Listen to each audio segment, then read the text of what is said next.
As you might know, I'm working on this challenge, drawing a portrait every day for 2 years. I have only 6 weeks left, what feels like a really short period of time after doing this for so long. I want to make sure I still challenge myself, not only with the kind of portraits I do, but also by using different art supplies. And that's why I have this. The Upcratebox. This is the Upcratebox. The Upcratebox is a mystery art supply box. Every month they send out these boxes full with art supplies.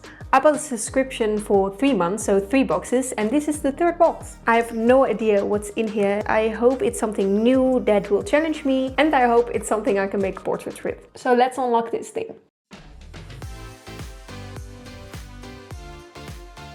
The co-captain from this box is Naomi Kanani. In this issue, get into her illustration around Adela's adventures. It's a small insight into the world of Naomi Kanani, inspired by her childhood nightmares. We don't only see lots of her work, but also her whole work process, from sketch to the final illustration. This artwork is made by all the art supplies in the box. And in this box we have 3 brushes. That looks really nice. They are really light because they're hollow, and it's a pretty good tip of what I can expect, because this has to be a kind of paint. And it is! We've got acrylic gouache in the colors Jet Black, Scarlet, Opera Wet, Sky Blue, Lemon, and a bigger tube of white. Then we have a gel ink pen from Pilot, and I'm really happy to see this one, the mechanical pencil from Pentel, because I already have a Pentel 0.5 and this is my favorite, and now I have a 0.2. I've got 3 papers of 300 grams to make my art on, a eyedropper and a little round sponge. A lot of tools, and I need to use every art supply I've got in here, so let's start drawing. I'm not the best organized swatcher, but I do want to check out these art supplies before I dive in a portrait, to make sure I don't make stupid mistakes.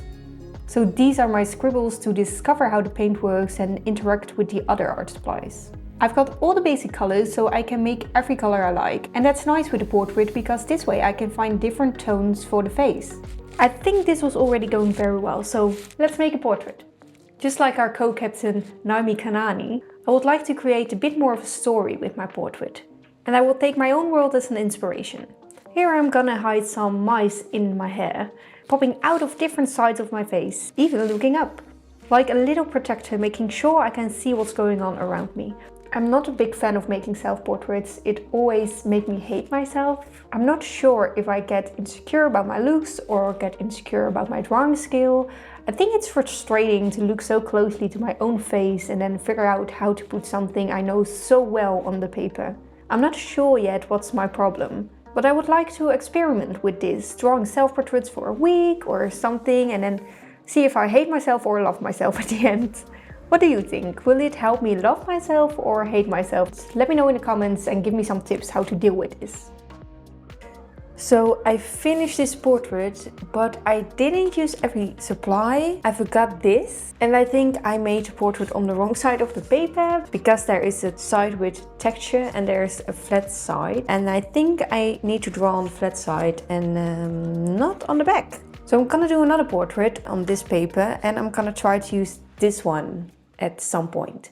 So here we go again, portrait 2, another self-portrait. This time it's me as a clown. An act I did for a while with Jellyfish, a company with amazing mobile performances for events. There's a link in the description. Where we walk around with candy on the line, so people can bite off the candy without using their hands, of course. I'm not a big fan of clowns, think they're a bit creepy, but being a clown fits me, and it also shows a small part of my world and my desire to candy. I tried to use the sponge for a cool effect on the background, but I didn't like it. But it did end up as a cool sugary effect on my candy. I wanted to get more attention to it also, so I removed the balloons on the side. So here is my second portrait, and this time I did use all the art supplies. The art supplies are really cool, I did like the colors, but out of the brushes there sometimes comes water when you don't expect it. It's easy to get rid of by blowing on the other end, but still it's a bit frustrating. I really like this art box and I like how much you learn from the co-captain Naomi Kanani, but I'm still not the biggest fan of this acrylic kind of paint. It dries very quickly and I don't like these plastic opaque feeling. So I still would prefer a more watercolor kind of paint. I did, however, challenge myself with this art box, not only by using these art supplies, but also by making self-portraits. If you want to see if I do more of these kind of portraits, you should follow me. You can subscribe and like this video, because that will help me lots. And if you'd like to see what I made with the other upgrade boxes, you can click over here.